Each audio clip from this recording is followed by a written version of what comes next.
All right. Welcome back to Legally Blind Journal number a lot. I'm kidding. I think it's number 23.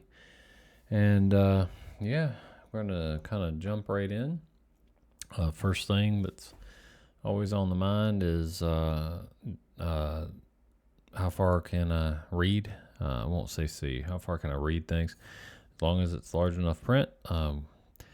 Holding around 14 to 15 inches. Really depends on the day.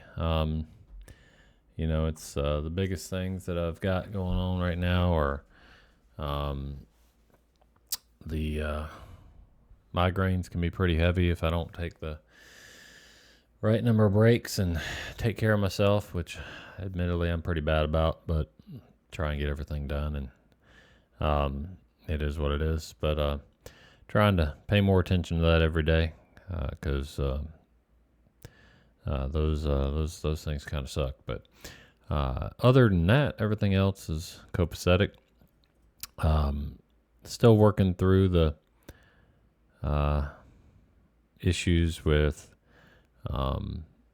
your whole life. And this is not crying in my soup, just talking it through. Been able to just jump in the vehicle and go handle something, and you can't do that when you're legally blind. You're very reliant on others, and that's a new place for me. And so that's the one demon that I would say I keep swimming back to and pushing away, and get behind me, Satan, type of thing. Because I can't drive. It is what it is. But that also means that it's a schedule thing. I have to rely on my spouse to be able to get certain places, and I have to respect that. And she's tired, or she's got her own life. In that respect, she works and everything too.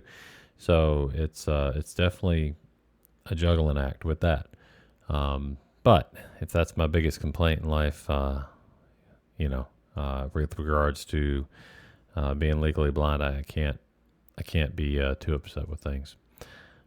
So let's jump right into kind of where we're at. I'm going to take a break this week with talking about the new technologies, because I've been working a lot with the iPad this week. There's a lot of cool stuff that's been helping with. One thing I haven't figured out yet is how to mirror my work phone over to it.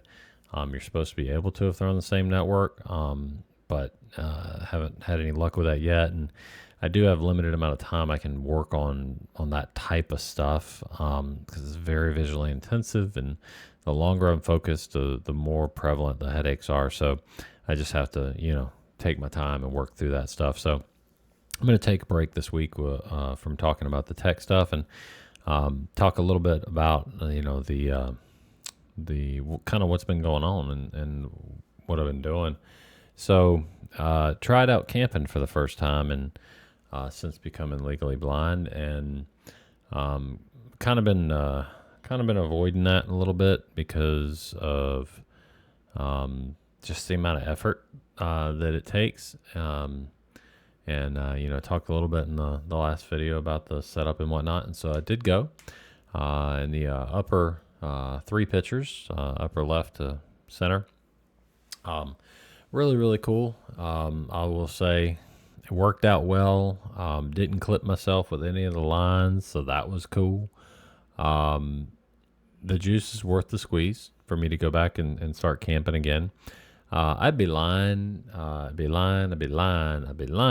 say that it doesn't take more planning and more effort than it used to. But is it worth it? Yeah, it's worth it. I had fun. I think my buddy enjoyed it too, and I don't think I was too big of a burden on him. One of the big differences is, stick gathering and things like that. Not really something I'm as helpful with anymore, but he seemed cool with that. I wore safety glasses.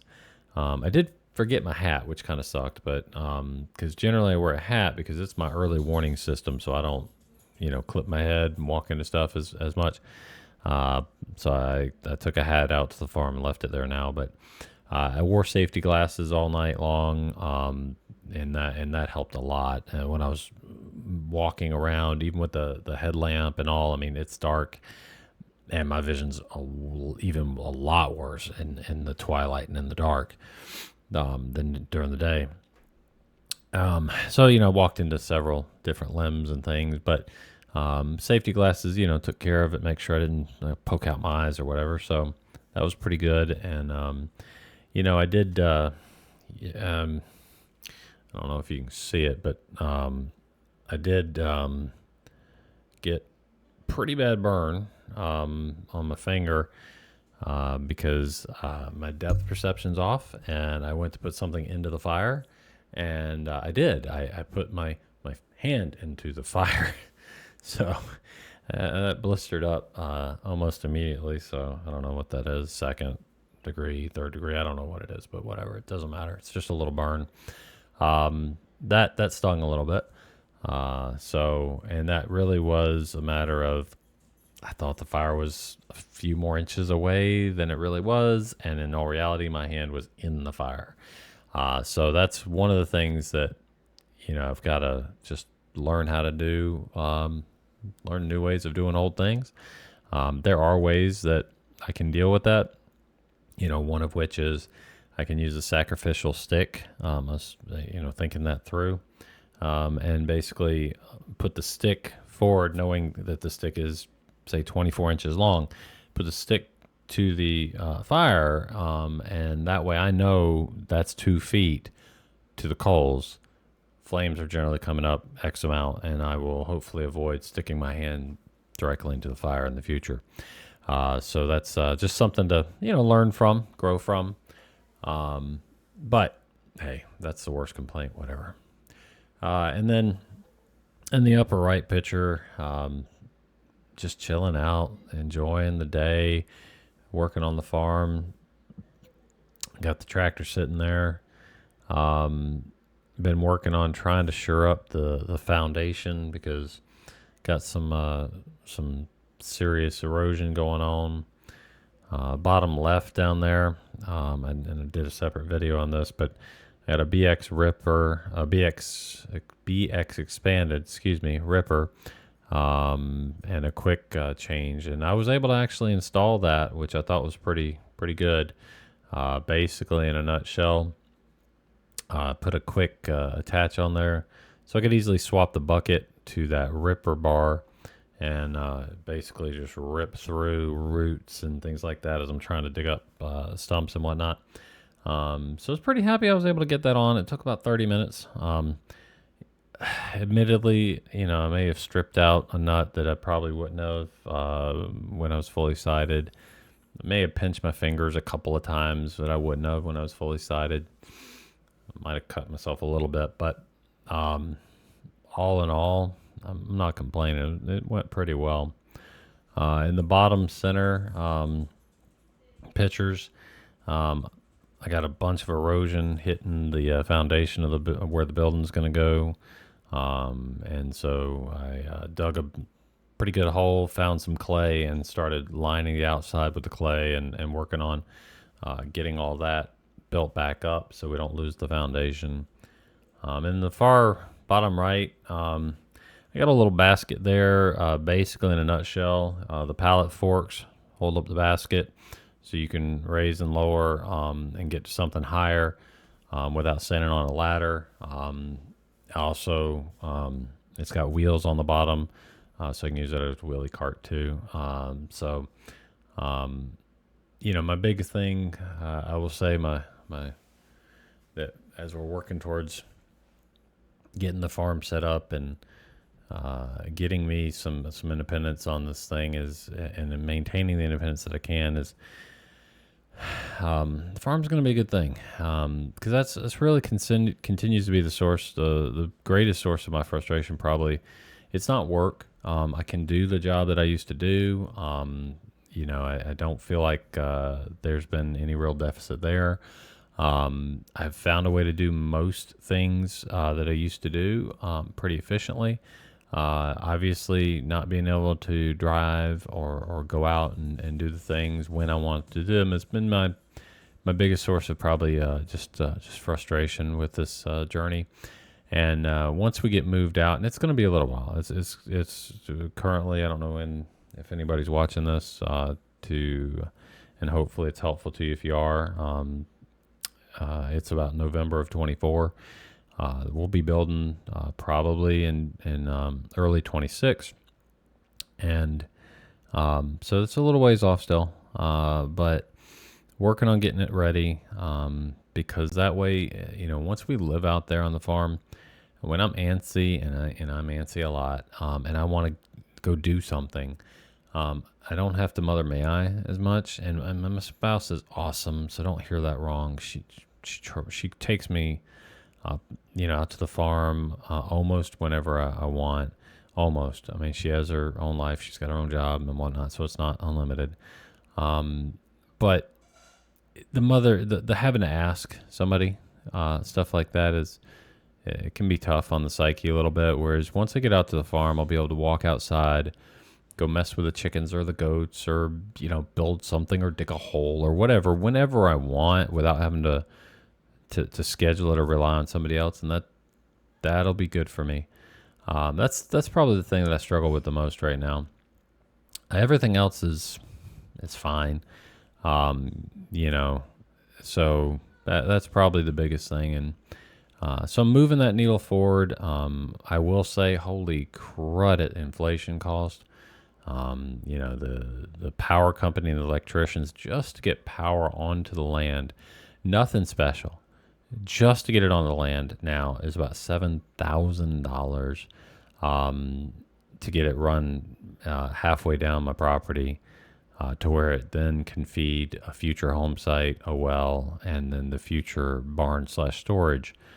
And if I want to get the barn/storage plus the electricity on property all in, it's like $10,000. I'm telling you, in 2018, I've done jobs very similar with the different contractors, and in 2018, this job would have been $5,000, maybe $6,000. Now you're pushing out 10, so that might be a little while before I can get power out there, and